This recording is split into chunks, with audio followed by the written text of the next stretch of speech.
ఓం శ్రీ సాయిరామ్. సాయి గురుకులం కార్యక్రమానికి స్వాగతం.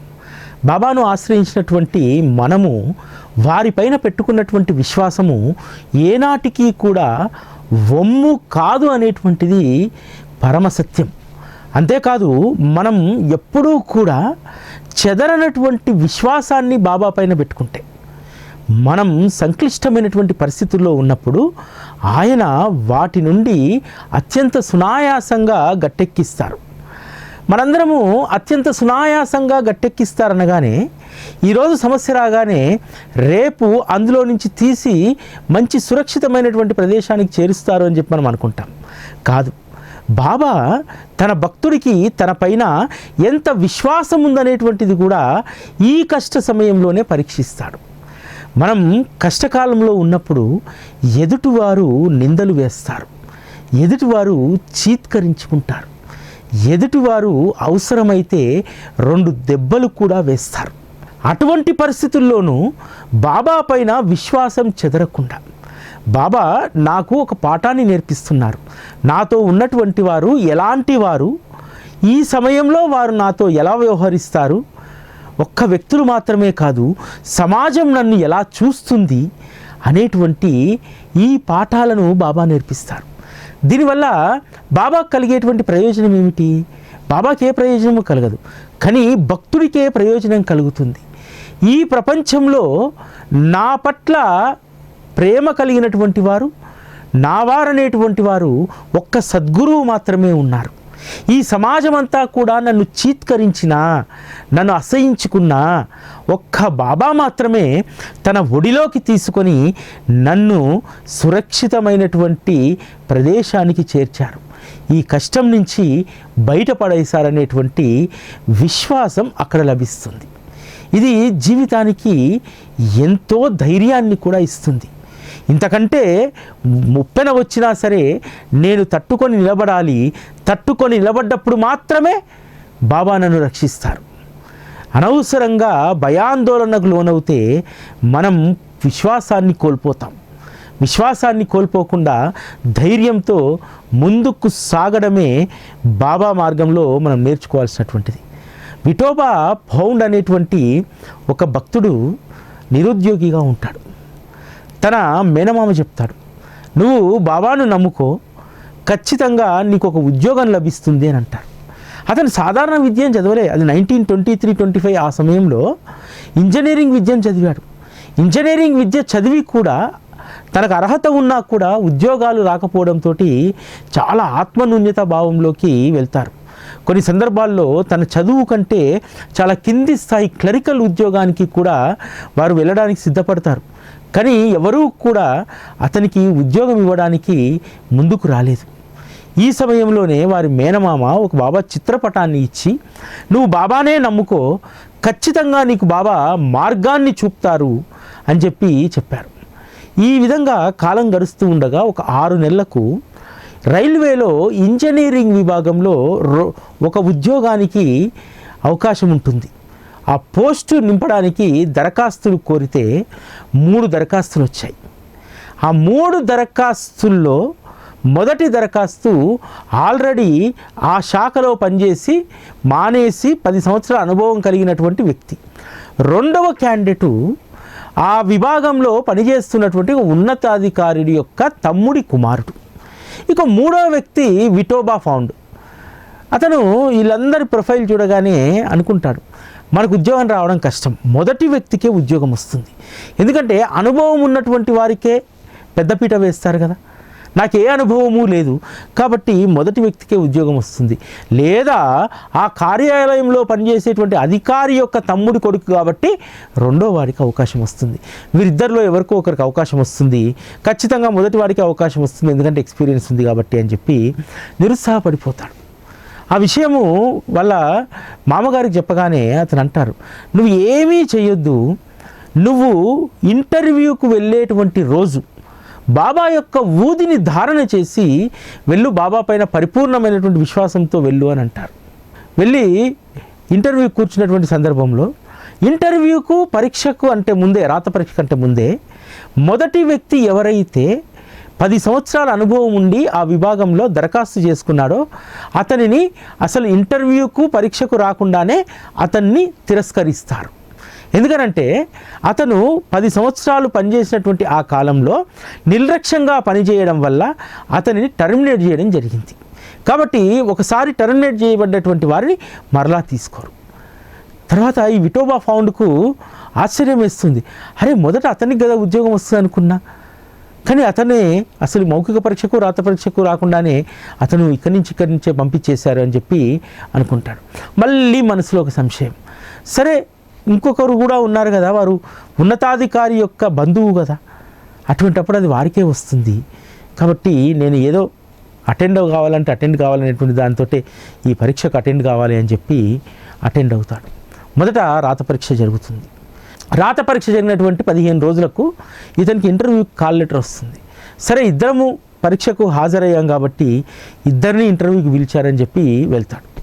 వెళ్ళేసరికి ఆ ఇంటర్వ్యూలో ఈ విఠోబా ఫౌండ్ను ఉద్యోగిగా ఎంపిక చేస్తారు. ఎవరైతే ఉన్నతాధికారి సిఫార్సు చేసినటువంటి వ్యక్తి ఉన్నాడో అతను రాత పరీక్షలో క్వాలిఫై కాలేదు. ఒకవేళ క్వాలిఫై ఉంటే అతనికి ఉద్యోగం వచ్చేదేమో, రికమెండేషన్ ఉంది కాబట్టి. రాత పరీక్షలోనే క్వాలిఫై కాలేదు. కానీ విఠోబా ఫౌండ్ మాత్రము రాత పరీక్షలోను ఇంటర్వ్యూలోనూ ఉత్తీర్ణతను సాధించాడు. అప్పుడు అర్థమవుతుంది బాబా యొక్క మహిమ. బాబా తన ఉద్యోగం కోసం ఎంత అద్భుతంగా అన్నింటినీ కూడా క్లియర్ చేసుకుంటూ వచ్చాడు. నేనే అనవసరంగా అనేక సంశయాలను పెట్టుకున్నాను, నేను ఆత్మన్యూన్యత భావానికి లోనయ్యాను. అందువల్ల బాబా సహచర్యంలో ఇంకా ఎప్పుడూ కూడా నేను ఈ ఆత్మన్యూన్యత భావంలోకి వెళ్ళకూడదు అనేటువంటి నిశ్చయం తీసుకుంటాడు. దాంతో ఆయన చేరినటువంటి ఉద్యోగంలో అంచెలంచెలుగా ఎదుగుతూ ఆ రోజుల్లో రైల్వే శాఖలో జనరల్ మేనేజర్ స్థాయికి ఎదుగుతారు. బాబా మన జీవితంలోకి వచ్చేది మిఠాయిలు, పప్పులు, బెల్లాలు ఇవి కాదు ఇవ్వడానికి వచ్చింది. మనలో ఒక ఆత్మస్థైర్యాన్ని నింపి ఒక ఉన్నతమైనటువంటి స్థానానికి తీసుకెళ్ళడానికి బాబా మన జీవితంలోకి వచ్చారు. ఈ విషయం చాలామంది మనం గుర్తెరగం. మనము ఎరకలో పెట్టుకోవాల్సినటువంటి విషయం ఏమిటంటే, మనం బాబా దగ్గరికి వచ్చింది ఇందుకోసము కాదు అనేటువంటి దాన్ని ఖచ్చితంగా గుర్తుపెట్టుకోవాలి. మనము బాబా దగ్గరికి వచ్చింది ఇందుకోసం, ఆత్మస్థైర్యాన్ని పెంచుకునే దానికే తప్ప బెగ్గింగ్ కోసం మనం బాబా దగ్గరికి రాలేదు. అలా ఎవరైతే బాబాను అర్థం చేసుకుంటారో వారి జీవితము అద్భుతంగా ప్రకాశిస్తుంది. వారు ఊహించినటువంటి స్థితికి వారు వెళ్తారు. బాబా పట్ల అచంచలమైనటువంటి విశ్వాసాన్ని సంపాదించినటువంటి మనము ఖచ్చితంగా మనం చేస్తున్నటువంటి పనుల్లో ఒక విభిన్నమైనటువంటి స్థానాన్ని మనం సంపాదించుకుంటాం. మనకు ఒక ప్రత్యేకమైనటువంటి గుర్తింపు వస్తుంది. ఎందుకంటే బాబా పట్ల విశ్వాసము, వారి పట్ల భక్తి శ్రద్ధలు ఉంటే మనకు ఒక విచక్షణ, విజ్ఞత అనేటువంటిది వస్తుంది. ఏ సమయాల్లో ఎలా నడవాలి, ఎలా మలుసుకోవాలి అనేటువంటిది తెలుస్తుంది. నగేష్ ఆత్మారాం అనేటువంటి భక్తుడు 1923లో సాయిలీల మాసపత్రిక ఎవరో తెచ్చి చదివారు. అందులో బాబా యొక్క లీలలను, మహత్తును గని ఆశ్చర్యపోతాడు. తద్వారా బాబా పట్ల భక్తిని, విశ్వాసాన్ని పెంపొందించుకుంటాడు. ఒక్కరోజు కూడా షిరిడీని దర్శించలేదు, కానీ సాయిలీల మాసపత్రికలో ఉన్నటువంటి లీలలు అతని మనస్సును బాబా పాదాల వద్ద కట్టేశాయి. తన జీవితానికి బాబాయే చుక్కాని అవుతారని చెప్పి పరిపూర్ణంగా విశ్వసించారు. ఆ తర్వాత 2 సంవత్సరాలకు అతనికి పోలీస్ ఉద్యోగంలో పరీక్ష రాయడానికి ఒక అవకాశం దొరుకుతుంది. నాసిక్ వెళ్ళి పోలీస్ ఉద్యోగానికి సంబంధించినటువంటి పరీక్ష రాస్తారు. దానికి సంబంధించిన ట్రైనింగ్ అక్కడ తీసుకుంటున్నటువంటి సందర్భంలో అతని మనసులో ఎప్పుడూ బాబా లీలలు స్మరణకు వస్తూ ఉన్నాయి. కానీ అతనికి ఆ పోలీస్ ఉద్యోగానికి కావలసినటువంటి ఆ పోర్షన్ చదవడంలో అతనికి ఏమాత్రం కూడా దానిపైన మనసు లగ్నం కావట్లేదు. దాంతో తను రాత పరీక్ష తప్పుతాడు. దేహదారుఢ్య పరీక్షలో విజయం సాధిస్తాడు, ఈ రాత పరీక్ష తప్పుతారు. అయితే అక్కడ ఉన్నటువంటి ఒక ఉన్నతాధికారి ఏం చేస్తారంటే, ఎవరైతే ఈ రాత పరీక్షలో తప్పినటువంటి వారు ఉన్నారో కొంతమందిని తాత్కాలికమైనటువంటి సబ్ ఇన్స్పెక్టర్గా తీసుకొని వారు శాఖలో పనిచేస్తుండగా మరలా పరీక్ష రాస్తే ఆ పరీక్షలో ఉత్తీర్ణులైతే శాశ్వతమైనటువంటి ఉద్యోగం కల్పిస్తామని చెప్పి చెప్తారు. ఆ విధంగా ఒక అవకాశం దొరుకుతుంది. దొరికిన తర్వాత బాబాను ప్రతిరోజు ప్రార్థిస్తూ ఉంటాడు. బాబా, ఈ టెంపరీ ఉద్యోగం ఎట్లానైనా సరే శాశ్వతమైనటువంటి ఉద్యోగంగా నాకు అనుగ్రహించు అని అంటారు. ఒకరోజు బాబా స్వప్నంలో కనిపించి ఓపిక పట్టి ఉండు అని అంటారు. ఆ ఒక్క మాటను గుర్తుపెట్టుకున్నారు. ఓపిక పట్టి ఉండు అనేటువంటి మాట తన మనస్సులో బలంగా ముద్రించుకున్నారు. ఆ తర్వాత తనతో పాటు చేరినటువంటి ఆ తాత్కాలిక ఉద్యోగులందరూ కూడా ఏదో రకరకాల ఉద్యోగాలు, వేరే గ్రామాల్లో వేరే ఒక పనులు చూసుకొని ఇక్కడ పని చేయలేము, ఇది ఎన్ని రోజులు ఉన్న తాత్కాలికమైనటువంటి ఉద్యోగమే, మనం పరీక్ష రాసి నెగ్గలేము అని చెప్పి దాదాపు ఒక 50-60% మంది వెళ్ళిపోతారు. వాళ్ళందరూ వెళ్ళిపోయిన తర్వాత నగేష్ ఆత్మారాం వంటి ఆ ఉద్యోగులపైన ఉన్నతాధికారులు బాగా ఆధారపడడం, వాళ్ళకు బాగా పనులు చెప్పడం ఇవన్నీ చేస్తూ ఉన్నారు. ఇలా 5 సంవత్సరాలు గడుస్తుంది. ఈ 5 సంవత్సరాల సమయంలో 2 సార్లు ప్రయత్నిస్తాడు. మళ్ళీ శాఖాపరమైనటువంటి పరీక్ష రాసి అందులో ఉద్యోగాన్ని సంపాదించాలని చెప్పి. కానీ 2 సార్లు కూడా విఫలమవుతాడు. కానీ బాబా మాత్రము ఓపిక పట్టు ఉండు అన్నారు. ఎందుకంటే ఎప్పటికైనా ఇది తాత్కాలికమైనటువంటిది, ఎప్పటికైనా దీంట్లో నుంచి వెళ్ళిపోవాల్సిందే. 5 సంవత్సరాల తర్వాత ఈ తాత్కాలికమైనటువంటి ఉద్యోగుల నుంచి కూడా విరమణ చేయాల్సినటువంటిది. ఇలా ఉండగా నగేష్ ఆత్మారాం యొక్క సర్వీస్ 5 సంవత్సరాలు నిండి వస్తుందనగా నెల రోజుల ముందు ఆయనకు ఒక ప్రత్యేకమైనటువంటి ఉత్తర్వులు అందుతాయి. 5 సంవత్సరాలుగా నిబద్ధతతో మీరు పనిచేస్తున్నటువంటి కారణంగా రాత పరీక్షతో సంబంధం లేకుండా మిమ్మల్ని సబ్ ఇన్స్పెక్టర్గా, పూర్తికాలపు సబ్ ఇన్స్పెక్టర్గా మిమ్మల్ని పోస్టింగ్ చేయడం జరుగుతుందని చెప్పి నగేష్ ఆత్మారాం ఆశ్చర్యపోతాడు. అరే బాబా ఓపిక పట్టు ఉండన్నారు, ఇంకేమీ చేయొద్దన్నారు. బాబా చెప్పినట్టు 2 సార్లు పరీక్ష నేను తప్పినా సరే తాత్కాలిక ఉద్యోగిగా నేను ఏ రోజు కూడా ఆత్మస్థైర్యాన్ని కోల్పోలేదు. అందుకు కారణం బాబా ఇచ్చినటువంటి మాట ప్రకారం ఓపిక పట్టు ఉండు అన్నారు. 5 సంవత్సరాలు ఓపిక పట్టినందుకు బాబా నేను ఏ ప్రయత్నం చేయకుండా నాకు శాశ్వతమైనటువంటి ఉద్యోగాన్ని ఇచ్చారు. అంటే విశ్వాసం ఎంత బలంగా ఉంటే మనం సాధించాలనుకున్నటువంటిది అంత సునాయాసంగా సాధిస్తాం. మనము బాగా శ్రమపడి నడవాల్సి వస్తుంది ఒక ప్రాంతానికి అనుకుంటాం. కానీ బాబా దయ ఉంటే ఆ దారి వెంట నడుస్తూ పోతున్నటువంటి వ్యక్తి ఎవరో ఒకరు స్కూటరో కారో ఆపి మనల్ని గుర్తుపెట్టుకొని అందులో ఎక్కించుకొని వెళ్తారే, అది బాబా దయ. మన జీవితంలో కూడా అంతే. మన జీవితంలో మనం చాలా కష్టపడాలనుకుంటాం, కానీ బాబా ఎక్కడో ఒక దగ్గర వచ్చి నీకు లిఫ్ట్ ఇస్తాడు. ఆ లిఫ్ట్ ఇచ్చేంత వరకు మాత్రమే నువ్వు కష్టపడాలి. ఇక బాబా లిఫ్ట్ ఇచ్చాడా, నువ్వు ఏ కష్టము లేకుండా అత్యంత సునాయాసంగా నువ్వు చేరాల్సినటువంటి తీరాన్ని ఖచ్చితంగా నువ్వు చేరుతావు.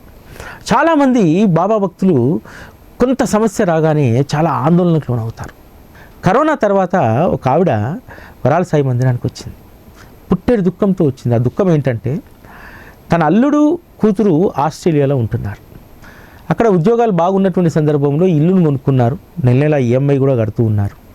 సడన్గా కరోనా తర్వాత ఆస్ట్రేలియాలో సంక్షోభం వచ్చింది. ఆ సంక్షోభం వచ్చినటువంటి సమయంలో 2 ఉద్యోగాలు పోయాయి. కూడబెట్టుకున్నటువంటి ఆ డబ్బంతా కూడా రోజువారీ ఈఎంఐలకు దానికి దీనికి ఖర్చు అయిపోతుంది. మహా అంటే ఇంకొక 6 నెలలు అంతకు మించి వారు ఫైనాన్షియల్గా అక్కడ ఉండేటువంటి అవకాశం లేదు. ఆవిడ వచ్చి బాబా పాదాలు పట్టుకొని కన్నీరు మున్నీరు అయిపోతూ ఉంది. నేను అడిగాను, అమ్మ ఏం జరిగింది అని. నా బిడ్డకు ఎంత పెద్ద కష్టం వచ్చిందో తెలుసా సార్, అసలు ప్రపంచంలో ఎవరికి రానిటువంటి కష్టం వచ్చింది. అవునమ్మా, మరి సంక్లిష్టమైనటువంటి పరిస్థితుల్లో నీరుగారిపోయేటువంటి వారిని బాబా భక్తులను అనరమ్మా నా దృష్టిలో అని అన్నాను. ఏం సార్ అలా అంటారు? అవును, ఇటువంటి సంకటమైనటువంటి పరిస్థితుల్లో ఇలా నీరుగారిపోయేటువంటి వారు బాబా భక్తులు కాదమ్మా. ఎవరైతే ఈ పరిస్థితుల్లో కూడా నిశ్చయంగా నిటారుగా నిలబడతారో వారే అసలైనటువంటి బాబా భక్తులు. మీ అమ్మాయికి చెప్పండి అమ్మా, ధైర్యాన్ని వదలొద్దని చెప్పండి, ఖచ్చితంగా ప్రయత్నం చేయమని చెప్పండి. భారతదేశానికి రాకుండానే అక్కడే ఉండి మళ్ళా తిరిగి సాధించేటువంటి స్థితిని ఇవ్వమని చెప్పి బాబాని అడగండి అమ్మా. మరి ఏం చేయమంటారు సార్? 9 గురువారాలు వ్రతం చేయమంటారా, ఆ వ్రతం చేయమంటారా, ఈ పూజ? ఏ పూజ అవసరం లేదమ్మా. విశ్వాసం అనేటువంటి బలమైనటువంటి విత్తనాన్ని నాటుకోమని చెప్పు. అదే మహావృక్షమై నీ కూతురు జీవితాన్ని నిలబెడుతుందని చెప్పాను. ఆ తర్వాత వాళ్ళ అమ్మాయి ఒక 2 సంవత్సరాల తర్వాత వరాల సాయి మందిరానికి వచ్చింది. సార్, ఆ రోజు మీరు చెప్పినటువంటి ఒక్క మాట మా అమ్మ నాకు చెప్పింది. బాబా భక్తులు ప్రతికూల స్థితుల్లో భయపడిపోరే, భయాందోళన చెందరే. మరి బాబా భక్తులుగా మీరు భయాందోళన చెందితే మీరు బాబా భక్తులు ఎలా అవుతారు అనేటువంటి ఒక మాట చెప్పారట. ఆ మాట నాలో ఆత్మస్థైర్యాన్ని పెంచింది. ఆ రోజు నుంచి నేను చాలా సీరియస్గా, నేను ఇక్కడి నుంచి తిరిగి ఇండియాకు వెళ్ళను, ఇక్కడే ఉంటాను. బాబా నన్ను ఇక్కడికి తీసుకొచ్చినటువంటి ఆయన ఈ సముద్రంలో వదిలి వెళ్ళిపోడు. కాబట్టి ఖచ్చితంగా బాబా నాకు ఇక్కడే నా జీవితాన్ని మళ్ళీ కొనసాగించేటువంటి అవకాశాన్ని ఇస్తారనేటువంటి విశ్వాసంతో సీరియస్గా 2 నెలలు పనిచేశాను సార్. 3వ నెల నాకు ఉద్యోగం వచ్చింది. 6 నెలలు నేను సమయం పెట్టుకున్నాను, కానీ 3వ నెలనే వచ్చింది. దానికి కారణం మీరు చెప్పినటువంటి విశ్వాసం అనేటువంటి మాట. ప్రతికూల పరిస్థితుల్లో బాబా భక్తులు నీరసంగా ఉండరు, నీరసించిపోరు. వాటికి భయపడేటువంటి వాళ్ళు బాబా భక్తులు ఎలా అవుతారని చెప్పి మీరు అడిగారు. ఎస్ సార్, ఈ ప్రశ్న ప్రతి ఒక్కరూ వేసుకోవాలి. చాలామంది నా స్నేహితులకు ఈరోజు చెప్తున్నాను, బాబా నాకు దయ చూపట్లేదు అని అంటే, బాబా భక్తురాలు అయ్యుండి బాబా దయ చూపెట్టట్లేదనేటువంటి మాట నువ్వు మాట్లాడకూడదు. అలా మాట్లాడితే మనం బాబా భక్తులమే కాదు, ఆయన దయాస్వరూపుడు.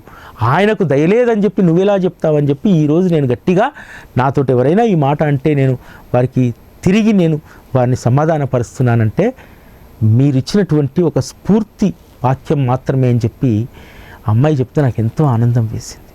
అంతే కదా, బాబాను ఆశ్రయించినటువంటి వాళ్ళు ప్రతికూల పరిస్థితులకు భయపడితే వారు బాబా భక్తులు ఎలా అవుతారు? కాదు కదా. ప్రతికూల పరిస్థితుల్లో మనం ఉంటే బాబా చూస్తూ ఊరుకుంటారా? చూస్తూ ఊరుకోడు కదా. ఈ ప్రతికూల పరిస్థితుల్లో నువ్వు ఎంతవరకు, నీ శక్తి మేరకు నువ్వు ఎంతవరకు నెట్టుకురాగలుగుతావో అంతవరకు బాబా చూస్తూ ఉంటాడు. ఎప్పుడైతే నువ్వు శక్తిని కోల్పోయేటువంటి పరిస్థితి వస్తుందో తక్షణ బాబా నీ చేతి రెక్కను పట్టుకొని పైకి తీసుకెళ్ళిపోతాడు. అది బాబా దగ్గర ఉన్నటువంటి గొప్పతనం. ఎందుకంటే పిల్లవాడు ఎడవగానే తల్లి వెంటనే వెళ్ళి పిల్లవాడిని పట్టుకోదు. పిల్లవాడు పాకాలి. వాడు ఎంతసేపు పాకడం నేర్చుకుంటాడో ఆ పాకడం నేర్చుకొని పక్కన ఏదైనా ప్రమాదకరమైనటువంటి వస్తువుని పట్టుకోబోతుంటే అప్పుడు వచ్చి రెక్క పట్టుకొని భుజాన్ని వేసుకుంటుంది. బాబా కూడా అంతే, మనకు కొంత అనుభవాన్ని నేర్పిస్తాడు.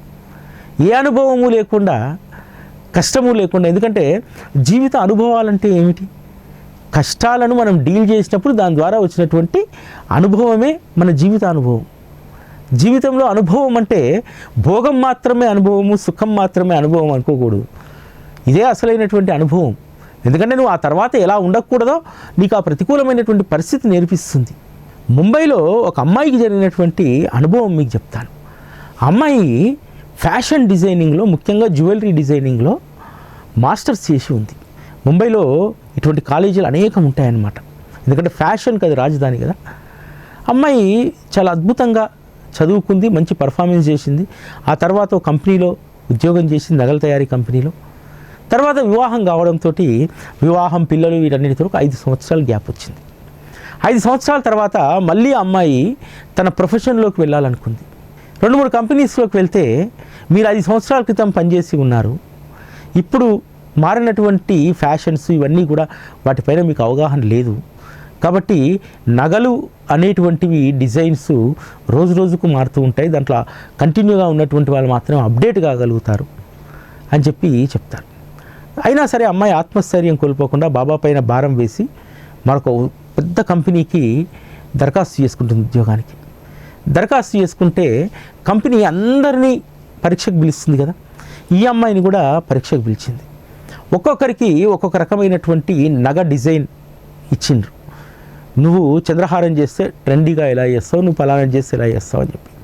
ఈ అమ్మాయికి భగవంతుని యొక్క కిరీటం అల్టిమేట్గా చాలా ట్రెండీగా నువ్వు దాన్ని డిజైన్ చేయాలి అని అన్నారు. అప్పుడు అమ్మాయి కళ్ళు మూసుకొని బాబాని ప్రార్థిస్తే ఆ ధ్యానంలో బాబా అందమైనటువంటి, ఇప్పటి వరకు అసలు ఆయన ధరించినటువంటి ఒక అందమైనటువంటి కిరీటంలో కనిపించారు. అమ్మాయి ఆ కిరీటాన్ని ఇమాజిన్ చేసి వెంటనే సిస్టంలో డ్రాయింగ్ చేసేస్తుంది. డ్రాయింగ్ చేసేసి దానికి అద్భుతమైనటువంటి నగీషులు దిద్ది ఆ డిజైన్ను అద్భుతంగా చేస్తుంది. అది చూసినటువంటి కంపెనీ వాళ్ళు ఆశ్చర్యపోతారు. ఎందుకంటే వాళ్లకు అంతకంటే ముందే ఒక సంస్థ వారికి అందమైనటువంటి కిరీటం తయారు చేయించమని చెప్పి ఒక ధార్మిక సంస్థ ఆర్డర్ ఇస్తుంది. దాని డిజైన్ కూడా పంపించమంటారు.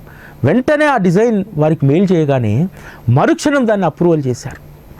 వెంటనే ఈ అమ్మాయికి దగ్గరికి వచ్చి, చాలా ప్రతిభాశాలివమ్మా, నువ్వు ఈ ఉద్యోగానికి సెలెక్ట్ అయ్యావు, నీకు నెలకు 70,000 రూపాయల జీతంతో పాటు ట్రావెలింగు ఇతరత్ర అలవెన్స్ అన్నీ కూడా కంపెనీ ఇస్తుందని చెప్తుంది. అంటే బాబా పట్ల పెట్టుకున్నటువంటి విశ్వాసం. చాలా కంపెనీలు రిజెక్ట్ చేసినంత మాత్రాన తను అప్డేట్ కాలేదు, తన సంసారంలో పడిపోయింది, పిల్లల బాధ్యత 5 ఏళ్ళ దాకా చూసిన తర్వాత తను ఇంకా పనికి రాదేమో అని చెప్పినటువంటి ఆత్మన్యూన్యత భావం అమ్మాయిలో లేదు.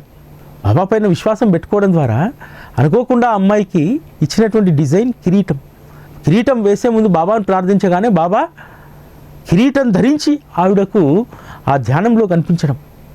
బాబా చేసేటువంటి అద్భుతమైనటువంటి చమత్కారాలు ఇలానే ఉంటాయి. తాలిం కూడా తన విగ్రహాన్ని చెక్కడానికి బాబా ఇచ్చినటువంటి నిదర్శనం ఏమిటి? బాబా సాక్షాత్తు వచ్చి తాలిం స్టూడియోలో కూర్చొని కాలు మీద కాలు వేసుకొని, తాలిం నకసిక పర్యంతము నన్ను చూడు, ఇదే నా విగ్రహ రూపము అని చెప్పి ఏ విధంగా అయితే తాలింకు ఆ రోజు నిదర్శనం ఇచ్చారు. ఇవన్నీ సత్యాలు, ఇవన్నీ కొట్టిపాడేయడానికి లేకపోతే అభూత కల్పనలు కావు. తాలింకు బాబా సాక్షాత్తు అలా దర్శనం ఇచ్చింది వాస్తవం. ఆ దర్శనంతోటే షిరిడీలో అందమైనటువంటి ఆ సజీవమూర్తి రూపొందడము వాస్తవము. ఇప్పుడు ఆ సజీవమూర్తిని ప్రతినిత్యము కొన్ని కోట్ల మంది దర్శించుకోవడము అది వాస్తవమే. ఆ విధంగా తన పట్ల పెంచుకున్నటువంటి విశ్వాసమే భక్తుల జీవితానికి ఆధారంగా వారు చేయడం జరిగింది. బాబా పట్ల విశ్వాసం పెంచుకున్న తర్వాత మన జీవితంలో ఇంకొక రెండవ నిర్ణయానికి అసలు తావి ఉండకూడదు. రత్నగిరి జిల్లా దేవగిరికి చెందినటువంటి ఒక వ్యాపారి మంగేష్ బాబా పట్ల బాగా విశ్వాసం, భక్తి కలిగినటువంటి వారు ఏ వ్యాపారం చేసినా మొదట బాబా దగ్గర చీటీలు వేసి బాబా నిర్ణయాన్ని తీసుకునేటువంటి వారు. ఇలా వ్యాపారం మంచి వృద్ధిలోకి వచ్చింది. ఎవరికైనా సరే ఒకానొక సందర్భంలో బాబా ఇచ్చినటువంటి అవకాశాన్ని, బాబా మన పైన చూపుతున్నటువంటి కృపను మనమే మిస్యూజ్ చేసుకుంటూ ఉంటాం. ఒకసారి ఒక విషయంపై గురించి బాబాని అడుగుతారు. ఏంటంటే, నిన్నటి వరకు నేను భాగస్వాములతో చేసినటువంటి వ్యాపారాన్ని అదే భాగస్వాములతో కొనసాగించాలా, కొత్త వారితో నేను కొనసాగించాలా అని బాబా దగ్గర చిట్టి వేస్తే పాత వ్యాపారులతో కొనసాగించవద్దని వస్తుంది. కానీ ఇది మనసు ఏంటంటే, 10 సంవత్సరాలుగా స్నేహం, వ్యాపారం చేస్తున్నాం, మంచి లాభాలు వస్తున్నాయి, అందరూ నిజాయితీగా పంచుకుంటున్నాం, అటువంటి వారిని ఎందుకు వదిలేయాలి అని చెప్పి నెక్స్ట్ వాళ్ళతో కంటిన్యూ కావడానికి అగ్రిమెంట్ చేసుకుంటాడు. విచిత్రం ఏమిటంటే, ఆ సంవత్సరం వరకు మంచిగా ఉన్నటువంటి ఆ వ్యాపారుల యొక్క బుద్ధి భ్రమించి ఇతన్ని మోసం చేయాలనేటువంటి కుతంత్రం ఏర్పడుతుంది. ఆ సంవత్సరం ఇతన్ని మోసం చేసి పూర్తిగా నష్టాన్ని చూపెట్టి పెట్టిన పెట్టుబడి అంతా కూడా లాక్కుని వెళ్ళిపోతారు. అప్పుడు అతనికి తెలియవస్తుంది, బాబా ఎందుకు వీరితో వ్యాపారం చేయొద్దన్నారు అనేటువంటిది. ఎందుకంటే మనుషులు ఎప్పుడూ ఒకే రకంగా ఉండరు. మనము చాలా సందర్భాల్లో మనుషుల్ని నమ్ముతూ ఉంటాం, కానీ ఎప్పుడూ కూడా భగవంతుని నమ్ముకున్నటువంటి వాళ్ళకు ఖచ్చితంగా ఎప్పుడు మేలే జరుగుతుంది. ఆ తర్వాత మంగేష్ జరిగినటువంటి నష్టానికి లెంపలేసుకొని ఇంకెప్పుడూ కూడా బాబా నిర్ణయానికి వ్యతిరేకంగా నేను ప్రవర్తించకూడదు అనేటువంటి దాంట్లోకి వస్తారు. కాబట్టి బాబాను ఆశ్రయించినటువంటి మనం గుర్తుపెట్టుకోవాల్సింది, బాబా కష్టం రాగానే వెంటనే వచ్చి రెక్కబట్టి పైకి ఈడ్చడు. కొంత దూరం ప్రయాణించి అనుభవాలనిచ్చి అప్పుడు మనం ప్రమాదకరమైన స్థితిలోకి వెళ్తున్నప్పుడు అప్పుడు చేయబట్టి పైకి లాగుతాడు. రెండవ ప్రధానమైనటువంటి విషయం, ఎవరికైతే కష్టం వచ్చిందో, కష్టం వచ్చినప్పుడు నీరు గారిపోతారో నిజంగా వారు బాబా భక్తులు కారు. ఎవరైతే ఆత్మస్థైర్యంతో చపల చిత్తం లేకుండా ఉంటారో వారు మాత్రమే నిజమైనటువంటి భక్తులుగా మనం గుర్తుంచుకోవాలి. ఇవన్నీ మన జీవితాలకు కావలసినటువంటి అద్భుతమైనటువంటి పాఠాలు. ఇది ఈరోజు సాయి గురుకులం. మళ్ళీ రేపటి కార్యక్రమంలో కలుసుకుందాం. అప్పటివరకు సెలవు. నమస్కారం. సాయి గురుకులం సత్సంగ మందిర భూదాన సేవ భవిష్యత్ తరానికి సాయి అమృత ధారను అందించే సాయి సత్సంగ మందిర నిర్మాణం. సాయి గురుకులం ప్రపంచంలోనే తొలి సాయి సత్సంగ పాఠశాల. సాయి తత్వ మాధుర్యాన్ని 10 ఏళ్లుగా భక్తలోకానికి అందిస్తున్న సాయి టీవీ తలపెట్టిన మహాపుణ్య కార్యం. సాయి గురుకులం సత్సంగ మందిర భూదాన సేవలో భాగస్వాములై భవిష్యత్ తరానికి సాయి ప్రేమను అందించండి. భూదాన సేవా దక్షిణ 1 చదరపు గజానికి 35,000, అరగజానికి 17,500, 3 చదరపు అడుగులకు 11,000, కనీస దక్షిణ 5,116 చెల్లించి భవిష్యత్ సాయి తత్వ సంపదను అందించే ఈ మహాయజ్ఞంలో భాగస్వాములవ్వండి. మీ ప్రేమపూర్వక దక్షిణ డిసెంబర్ 31 లోపు చెల్లించి భూదాన సేవ పరిపూర్ణమయ్యేలా సహకరించగలరని విజ్ఞప్తి. భూదాన సేవా దక్షిణను ఆన్లైన్ ద్వారా 9001008429 లేదా 9848614440 నెంబర్లకు సమర్పించండి. వివరాల కోసం సాయి గురుకులం, సాయి టీవీ, హైదరాబాద్ 9010084299 లేదా 9848614440 నెంబర్లలో సంప్రదించండి.